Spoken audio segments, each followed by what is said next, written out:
बिस्मिल्लाहिर्रहमानिर्रहीम। अस्सलाम वालेकुम माय डियर स्टूडेंट्स। पिछला लेक्चर आपको एक थोड़ा सा जायजा दिया गया, उसमें वो था कि वेव्स जब एक दूसरे के साथ सुपरपोज होती हैं तो क्या रिजल्ट्स हासिल होते हैं। आज हम तफसीली जायजा लेने की कोशिश करेंगे कि जब वेव्स प्रोड्यूस होती, वेव्स का जब सुपरपोजिशन होता है तो वो जो थ्री टाइप्स प्रोड्यूस होती थी, जिनमें मैंने आपको पिछले लेक्चर में ये बताया था कि इंटरफेरेंस पैदा होती है, बीट्स पैदा होती है, और आखिर में एक और बताया था स्टेशनरी वेव्स पैदा होती हैं। ये तीन वेव्स जब पैदा होती हैं तो वो उनकी क्या रीजंस होती हैं, और अगर वो प्रोड्यूस हों तो वो क्या क्या रिजल्ट देते हैं। सो हम इसके बारे में कोशिश करेंगे कि थोड़ी सी अदना सी कोशिश करें। Dear students, interference of waves, recall करें उस लेक्चर को। मैंने आप लोगों को यह बताया था कि जब दो वेव्स यानी एक वेव यूं है और दूसरी वेव भी ऐसी ही हो, यानी जिसकी फ्रीक्वेंसी सेम, तीसरी भी ऐसे ही हो, अगर मैं तीसरी भी ले लेता हूं तो जिसकी फ्रीक्वेंसी हमारे पास सेम हो। फ्रीक्वेंसी सेम होने का मतलब हुआ कि एक्चुअली एक सेकंड में वाइब्रेशन एक ही जैसी हो रही है। तो जब ये एक दूसरे के साथ मिलेंगी, ये दो मिलेंगी, ये दो मिलेंगी, ये उसके साथ मिलेगी, या तीनों मिलेंगी, तो ये जो सुपरपोजिशन करेंगी तो उसको कंस्ट्रक्टिव इंटरफेरेंस कहेंगे, उसको इंटरफेरेंस कहेंगे। But their direction should be same, direction इनकी सेम होनी चाहिए। सो क्या पढ़ा? सेम डायरेक्शन होनी चाहिए, सेम फ्रीक्वेंसी होनी चाहिए, और सेम हमारे पास ऑलमोस्ट सेम, मतलब if not perfect same, almost same amplitude होना चाहिए। लेकिन ऊपर वाली दो बातों का लाजमी होना जरूरी है। ये दो बातें, इनसे आपकी इंटरफेरेंस क्रिएट होती है। फिर मैंने आपको पिछली दफा इंटरफेरेंस की टू टाइप्स सिखाई थी। आइए जरा डेफिनेशन पे चलते हैं, फिर उसके बाद हम इसको मजीद समझने की कोशिश करेंगे। Effect produce due to the superposition of waves, ऐसा इफेक्ट जो जिसमें वेव्स का सुपरपोजिशन पैदा हो फ्रॉम टू कोहेरेंट सोर्सेस, दो कोहेरेंट सोर्सेस की वजह से। कौन से सोर्सेस? कोहेरेंट सोर्सेस की वजह से, उसको इंटरफेरेंस कहते हैं। अब ये कोहेरेंट सोर्सेस किस लॉ का नाम है? तो मैं इसकी भी डेफिनेशन लिखता हूं और आपको समझाने की कोशिश करता हूं कि कोहेरेंट सोर्सेस क्या होते हैं। कोहेरेंट वेव्स स्टूडेंट्स कहते हैं the waves which have constant phase difference, यानी एक वेव्स जिनका कांस्टेंट फेज डिफरेंस हो। कांस्टेंट फेज डिफरेंस का मतलब है, फर्ज करो अगर एक वेव हमारे पास यूं है, ये देखें यूं है, ये दूसरी वेव भी हमारे पास यूं है, तो ये एक ही, मतलब इनका कांस्टेंटली ये एक ही एंगल से निकलते जा रहे हैं। ऐसा नहीं हो रहा कि एकदम ये वेव जो है यूं होनी शुरू होगी फिर यूं जानी शुरू होगी, यानी ये इनकांस्टेंट है, यानी इसमें कोई कंसिस्टेंसी पैदा ही नहीं हो रही, यानी एक कांस्टेंट फेज से आ रही है, कांस्टेंट फेज से, एक ही जैसा फेज। और ये भी दूसरी जो वेव जो उसके जो होगी वो भी कांस्टेंट फेज से हमारे पास आ रही है, एक ही जैसा फेज डिफरेंस हो। सेम फ्रीक्वेंसी भी सेम होनी चाहिए, यानी एक सेकंड में वाइब्रेशन सेम होनी चाहिए। अब देखें ना, यहाँ एक सेकंड में सही वाइब्रेशन जा रही थी, यहाँ वाइब्रेशन चेंज होगी हमारे पास, तो फ्रीक्वेंसीज भी सेम होनी चाहिए इनकी। या इसके साथ अगर मैच करें, देखिए यहां से यहां तक और यहां से यहां तक ये कॉन्स्टेंटली एक ही फ्रीक्वेंसी से जा रही है हमारे पास, और एम्पलीट्यूड भी सेम होना चाहिए। इनका एम्पलीट्यूड यानी मीन पोजीशन से जो उसका डिस्टेंस है वो भी हमारे पास सेम होना चाहिए। ऐसी वेव्स को कोहेरेंट वेव्स कहते होते हैं। और ऐसे तमाम सोर्सेस जो कोहेरेंट वेव्स प्रोड्यूस करते हैं उनको कोहेरेंट सोर्सेस कहा जाता है। क्या कहा जाता है? कोहेरेंट सोर्सेस कहा जाता है, जो क्या प्रोड्यूस करती है हमारे पास? कोहेरेंट वेव्स पैदा करती है। इसकी सबसे अच्छी एग्जांपल आप देखेंगे लेजर वेव। लेजर में जो पैदा होने वाली है, लेजर जिसको light amplification stimulated emission of radiation कहते हैं, लेजर, उसमें जो आपको जो लाइट मिलती है उस लाइट का जो फेज डिफरेंस होता है वो हर वक्त कांस्टेंट होता है, और उसकी सेम फ्रीक्वेंसी होती है हर वक्त, और उसका एम्पलीट्यूड भी हर वक्त एक ही जैसा होता है। तो लेजर इसकी सबसे अच्छी एग्जांपल है कि वो आपको कोहेरेंट सोर्स की सबसे अच्छी एग्जांपल है। और इनकी एप्लीकेशन में आप अगली चैप्टर्स में जाके पढ़ेंगे, उनमें एक है डबल स्लिट एक्सपेरिमेंट। ये यंग्स का डबल स्लिट एक्सपेरिमेंट, बड़े मशहूर साइंटिस्ट थे, उन्होंने ये दिया था। सो स्टूडेंट्स, ये हो गया। अब द इफेक्ट प्रोड्यूस, यानी वो इफेक्ट जो कोहेरेंट सोर्सेज, यानी दो कोहेरेंट सोर्सेज की वजह से, दो या दो से ज्यादा कोहेरेंट सोर्स, दो तकरीबन कोहेरेंट सोर्सेज जब आपस में ज्वाइन होते हैं, ज्वाइन होके वो इंटरफेरेंस प्रोड्यूस करते हैं। यानी एग्जांपल यूं देता हूं मैं कि ये देखिए मेरे पास ये दो वेव्स हैं, ये दोनों कोहेरेंट वेव्स हैं। यानी एक वेव हमारे पास ये है और एक वेव हमारे पास ये। अब ये दोनों की फ्रीक्वेंसी सेम है और देखिए कॉन्स्टेंटली चल रही है, कोई ऐसा नहीं हो रहा किसी जगह पर इनकी फेसेस चेंज हो रहे हो, बिल्कुल कॉन्स्टेंटली। यानी ये कोहेरेंट सोर्स है दोनों। जब ये दोनों एक दूसरे के साथ सुपरपोज होंगे तो ये देखें, ये इसका डिफरेंस हमारे पास 5 है, इसका भी 5 है। तो जब ये एक दूसरे के ऊपर सुपरपोज होंगे, सुपरपोज का मतलब है कि ये वेव इसके साथ ज्वाइन हो जाएगी, ए वाली बी के साथ ज्वाइन हो जाएगी, तो आपको ये 5 और 5 डबल होकर 10 दे देंगे। और नीचे अगर 5 और 5 है, ये नीचे 10 दे देंगे, ऊपर 10 दे देंगे, यानी यूं, यानी एम्पलीट्यूड भी उसी हिसाब से डबल हो जाता है हमारे पास, यानी ऐड अप हो जाता है। So this is called interference of waves. ये जरूरी नहीं है कि इनकी जो डायरेक्शन है वो हर वक्त सेम हो। ऐसा भी हो सकता है कि अगर एक वेव ये है, ये ए वेव है हमारे पास, तो दूसरी वेव एग्जैक्टली बिल्कुल सेम फ्रीक्वेंसी वाली, सेम डायरेक्शन में और सेम एम्पलीट्यूड में उस डायरेक्शन में जा रही है, दूसरी सी डायरेक्शन में जा रही है, लेकिन फेस चेंज हो गया। यानी एक्चुअली ये इसका फेस ऊपर की तरफ है, इसका नीचे की तरफ है, यानी they are out of the phase, लेकिन आपस में फेस चेंजेस एक ही जैसी हो रही है। ठीक है, यानी इसका चेंज यहां से मीन हो जाता है, यहां से इसका मीन हो जाता है, ये अप चली जाती है, ये डाउन चली जाती है, नहीं कॉन्स्टेंटली एक ही जैसी पैटर्न पे ये प्रोड्यूस हो रही है। फर्क ये कि एक का डायरेक्शन ऊपर चला गया, एक का डायरेक्शन ये चला गया। तो ये जब सुपरपोज हो जाएंगी हमारे पास, तो ये जो नेट रिजल्ट देंगी दैट वुड बी 0, क्योंकि यहां से यहां तक का अगर डिफरेंस 5 है, यहां से यहां तक का डिफरेंस 5 है और यहां का भी 5 है, तो 5 और 5 एक दूसरे को कैंसिल कर देंगे। सो आपके पास नेट रिजल्ट 0 आ जाएगा। तो स्टूडेंट्स, ये दो किस्म के हमारे पास पैटर्न प्रोड्यूस हो सकते हैं कंस्ट्रक्टिव इंटरफेरेंस में। याद रखिएगा, इंटरफेरेंस में याद रखिएगा, इंटरफेरेंस के लिए सबसे इंपॉर्टेंट चीज है कि आपके सोर्सेस कोहेरेंट होने चाहिए। अब हम चलते हैं इनकी टाइप्स पर। डियर स्टूडेंट्स, मेरी एक स्टूडेंट पीछे कह थी, सर आपने डायरेक्शन का जिक्र किया कि अपोजिट होनी चाहिए। मैंने ऐसा कोई डिस्कशन नहीं की। डायरेक्शन का मतलब दो वेव्स अगर एक ही डायरेक्शन में होंगी तो तब ही इंटरफेरेंस प्रोड्यूस होगा, लेकिन मैंने डायरेक्शन का जिक्र किया होगा यूं कि डिस्ट्रक्टिव इंटरफेरेंस के लिए कि एक एम्पलीट्यूड की डायरेक्शन डिफरेंट हो, मतलब एक ऊपर की तरफ एम्पलीट्यूड पैदा हो रहा है तो दूसरा नीचे की तरफ पैदा हो रहा है, तो ऐसा भी मुमकिन है। ये भी मैं आपको समझाऊंगा। कंस्ट्रक्टिव इंटरफेरेंस इसकी 2 टाइप्स हैं। When 2 waves overlap at a point, जब 2 वेव्स एक दूसरे के साथ ओवरलैप होती हैं और सेम फेस पर। सेम फेस का मतलब है, यानी अगर हमारे पास ये देखें, ये वेव जो है और दूसरी वेव भी ऐसी ही है, ये देखें सेम डायरेक्शन है, इसकी भी डायरेक्शन ऊपर है, इसकी भी ऊपर।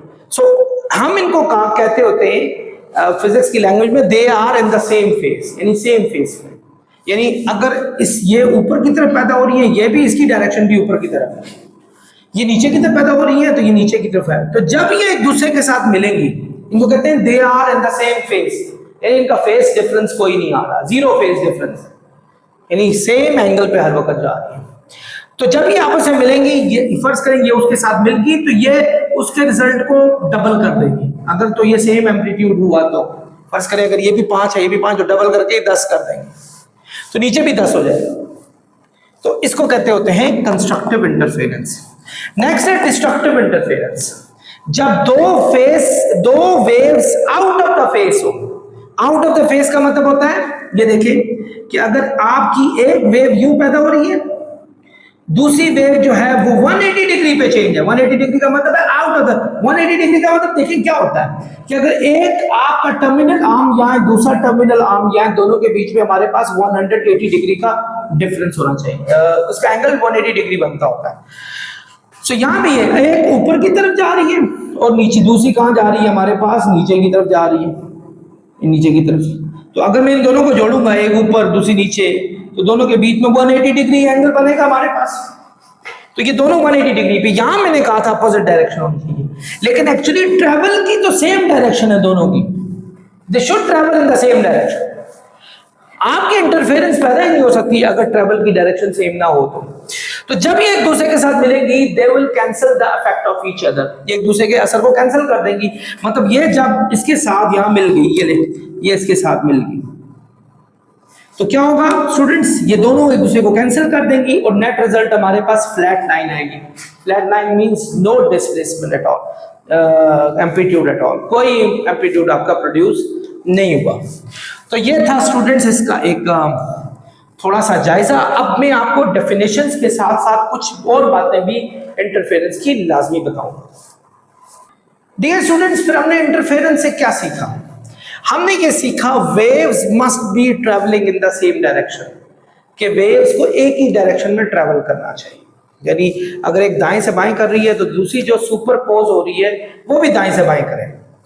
दूसरा, wave must arrive at the same place at same time, same वक्त में सेम जगह पे वेव को जाना चाहिए। ये नहीं है कि एक अगर इस कमरे में वेव जा रही है दूसरी दूसरे कमरे में, नवा should be at the same place, एक ही प्लेस पर होनी चाहिए।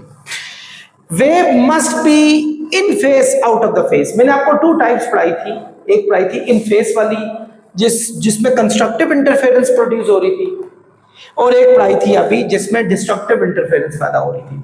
अगर कंस्ट्रक्टिव इंटरफेरेंस होगी तो दो फेसेस के बीच में जो एंगल होगा वो 0 डिग्री होगा। अगर डिस्ट्रक्टिव इंटरफेरेंस हुई तो दोनों के बीच में 180 का डिफरेंस होगा।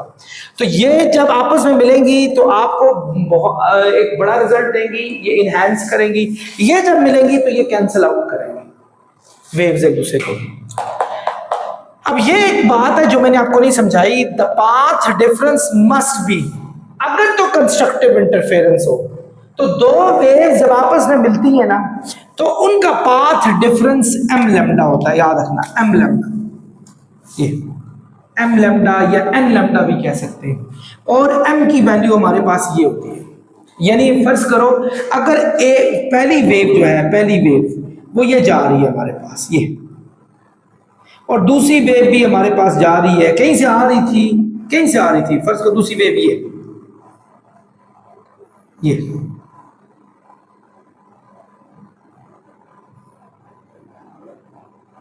फर्ज करो ये, तो इनका जो ये जब आपस में मिलेंगी ना, इनका पाथ डिफरेंस हमारे पास m लैम्डा होना चाहिए।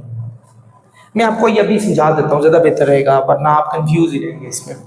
बिल्कुल ऑड अगर आपके पास डिस्ट्रक्टिव इंटरफेरेंस होगी तो पाथ डिफरेंस का फार्मूला ये होगा। ये कैसे होगा, मैं आपका सिर्फ 5 मिनट लूंगा। 5 मिनट में मैं आपको जरूर एक एग्जाम्पल से समझाऊंगा, फिर आपको ये समझ आएगा। मैं पहले तो पाथ डिफरेंस ये लिखता हूँ और ये लिखता हूँ, ये कैसे प्रोड्यूस होते हैं, और ताकि आप लोगों को ये अच्छे तरीके से समझ आ जाए। कंस्ट्रक्टिव के लिए स्टूडेंट्स आपने पढ़ा पाथ डिफरेंस m लैम्डा होना चाहिए, जहां m की वैल्यू आपकी 0 प्लस माइनस -1 प्लस -2 और ये हमारे पास हो सकती है। जबकि डिस्ट्रक्टिव के लिए पाथ डिफरेंस 0 प्लस -1 यही होना चाहिए, path difference m plus 1/2 lambda ये होना चाहिए। अब ये कैसे पैदा होती है, मतलब हमें कैसे पता चलेगा कि कंस्ट्रक्टिव इंटरफेरेंस क्या होती है, डिस्ट्रक्टिव इंटरफेरेंस क्या होती है? स्टूडेंट्स, एक चीज आपने अपने जूनियर लेवल पे यानी मैट्रिक लेवल पे ये पढ़ी थी कि जब जो वेव होती है ना आपकी वेव, ये वेव है, इसका ऊपर वाला पार्ट जो है ना वो क्रस्ट कहलाता है, क्रस्ट, और नीचे वाला जो पाथ होता है उसको ट्रफ कहते हैं, ट्रफ ये कहते हैं। अगर एक वेव दूसरी वेव के साथ यूं मिल रही है कि इसका क्रस्ट दूसरे के क्रस्ट के साथ मिल रहा है तो वो कंस्ट्रक्टिव इंटरफेरेंस क्रिएट करेगी।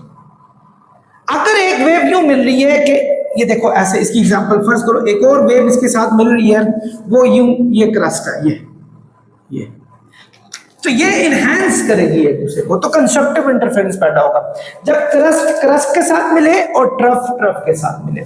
लेकिन अगर ऐसा हो कि एक हमारे पास यूं है, ये क्रस्ट है, ये ट्रफ है, लेकिन ये मिलती है एक और के साथ जिसका ट्रफ है, और ये क्रस्ट ट्रफ के साथ मिल रही है, ट्रफ क्रस्ट के साथ मिल रही है, तो ये एक दूसरे के असर को कैंसिल आउट करेंगे और नेट रिजल्ट हमारे पास हो जाएगा डिस्ट्रक्टिव इंटरफेरेंस। यहां डिस्ट्रक्टिव इंटरफेरेंस प्रोड्यूस होता है, यहां कंस्ट्रक्टिव इंटरफेरेंस। क्रस्ट क्रस्ट के साथ मिले, ट्रफ ट्रफ के साथ मिले कंस्ट्रक्टिव, क्रस्ट ट्रफ के साथ मिले, ट्रफ क्रस्ट के साथ मिले तो डिस्ट्रक्टिव इंटरफेरेंस पैदा होगी। स्टूडेंट्स ये देखें, फर्ज करें ये दो स्पीकर्स हैं हमारे पास, इसका नाम रख लेता हूं स्पीकर 1 और ये हमारे पास स्पीकर 2। स्पीकर का काम क्या होता है स्टूडेंट?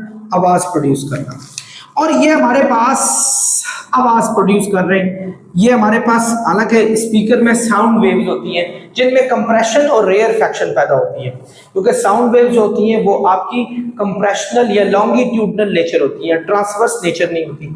लेकिन चले हम उसके कंप्रेशन को क्रस्ट और उसके रेयरफेक्शन को ट्रफ कह दें, और यूं ये इसके प्रोड्यूस हो रहे हैं। ये देखें स्पीकर है जो साउंड प्रोड्यूस कर रहा है, ये भी साउंड, ये भी साउंड, ये लेयर्स पैदा हो रही हैं इस स्पीकर से, ये बहुत सारी देखते जाए स्टूडेंट्स, ये लेयर्स पैदा हुई।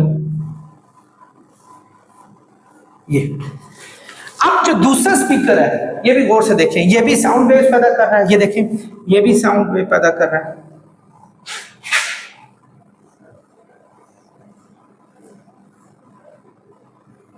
ये भी वेव पैदा कर रहा है।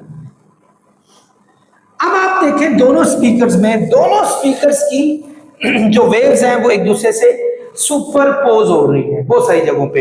इसका ये पहला पार्ट क्रस्ट है, ये trough, crust trough, crust trough, crust trough, crust trough, crust trough, और यूं इसका ये crust trough, crust trough, crust trough.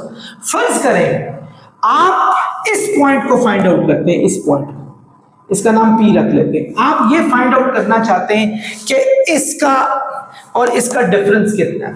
Actually इस जगह पर ये स्पीकर की आवाज भी है और इस जगह पर स्पीकर की आवाज भी है। इसका यहां से डिफरेंस ये है और इसका यहां से डिफरेंस ये है, ये। और मैं इन दोनों का पाथ डिफरेंस अगर फाइंड आउट करने जा रहा हूं तो कैसे होगा देखें। क्रस्ट ऑफ एक वेवलेंथ होगी, क्रस्ट ऑफ दो वेवलेंथ होगी, क्रस्ट ऑफ तीन वेवलेंथ, क्रस्ट ऑफ मिलके एक वेवलेंथ बनाता है, याद रखिए। क्रस्ट ऑफ एक वेवलेंथ होगी, क्रस्ट ऑफ एक वेवलेंथ होगी, क्रस्ट ऑफ दो वेवलेंथ, 3 4 5 6 और ये 7 और ये सॉरी 1 2 3 4 5 6 7। यहां से यहां तक का जो टोटल डिस्टेंस है स्टूडेंट्स, यहां से यहां तक का टोटल डिस्टेंस ये 7 वेवलेंथ है, याद रखें। यानी S1 से P तक, S1 से P तक का जो डिस्टेंस है ये 7 वेवलेंथ का आ गया हमारे पास, ठीक है।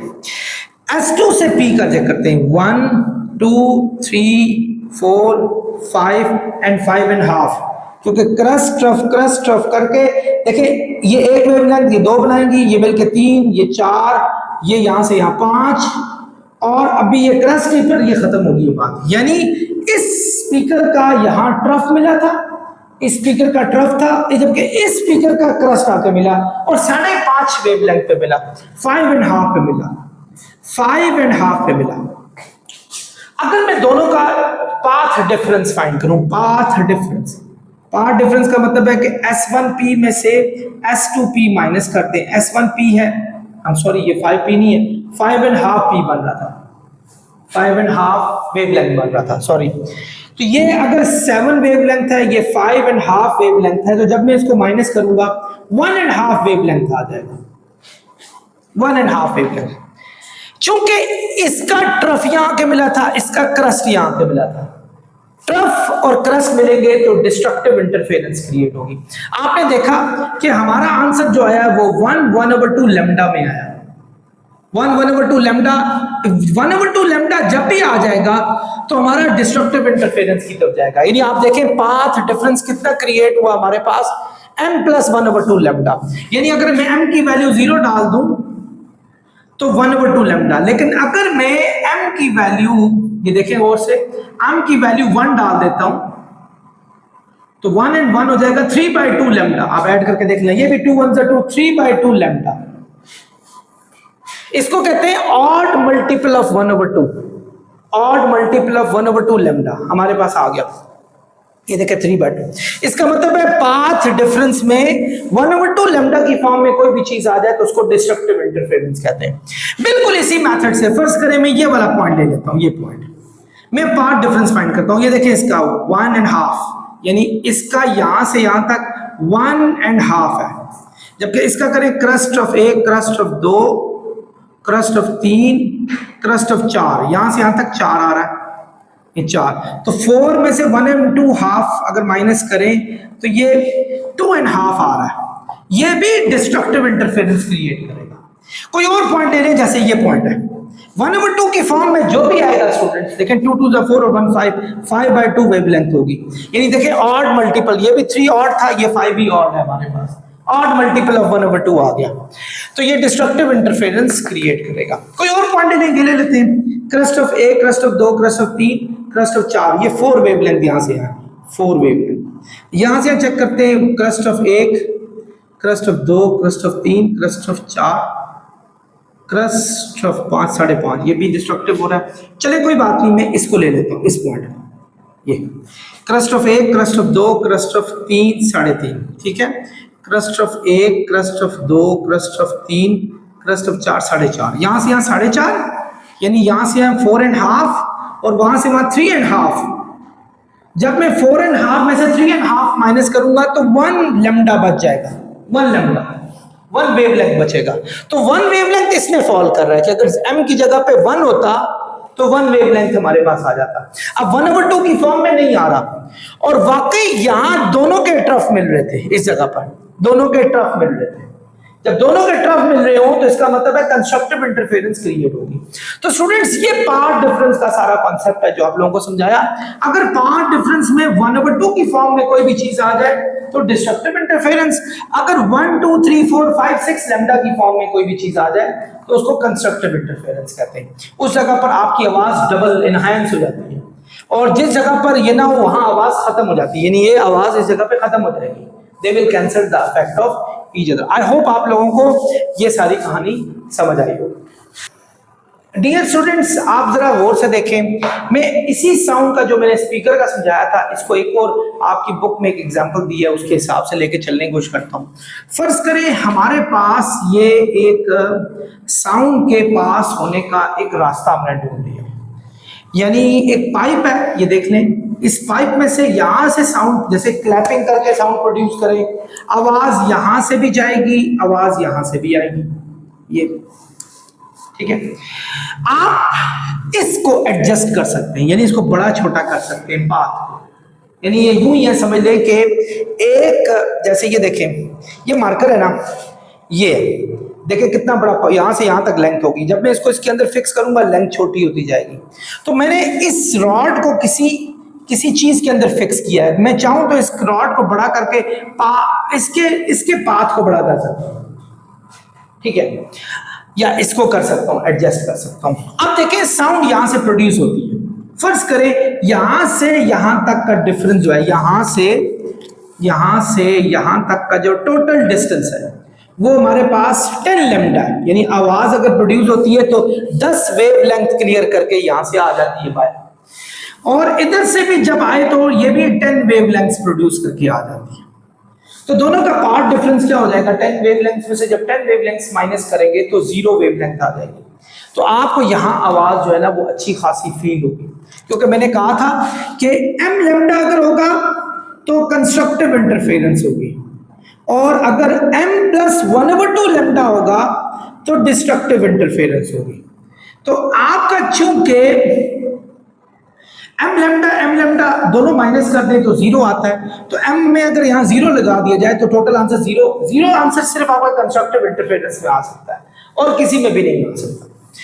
फर्ज करें आपने इसको थोड़ा बड़ा कर दिया, पाथ डिफरेंस 12 लैम्डा हो गया, इसका पाथ डिफरेंस 12 लैम्डा हो गया, इसका 10 लैम्डा है। जब मैं 12 लैम्डा में से 10 लैम्डा माइनस करूंगा तो मेरे पास आंसर 2 लैम्डा आएगा।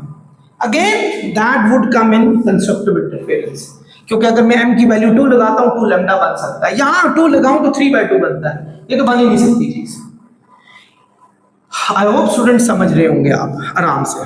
तो ऐसी कंडीशन में इसी तरह मैं अगर इसका 20 लैम्डा तक ले जाऊं तो दोनों को माइनस करें तो 10 लैम्डा का फर्क आएगा हमारे, और 10 लैम्डा अगर पार्ट डिफरेंस हो अगेन कंस्ट्रक्टिव में आएगा। यानी अगर आपका इंटीजर्स में आता है, इंटीजर्स का मतलब 0 +- 1 0 +- 2 यानी लैम्डा के इंटीजर्स फैक्टर में आता है, तो you would fall in constructive interference.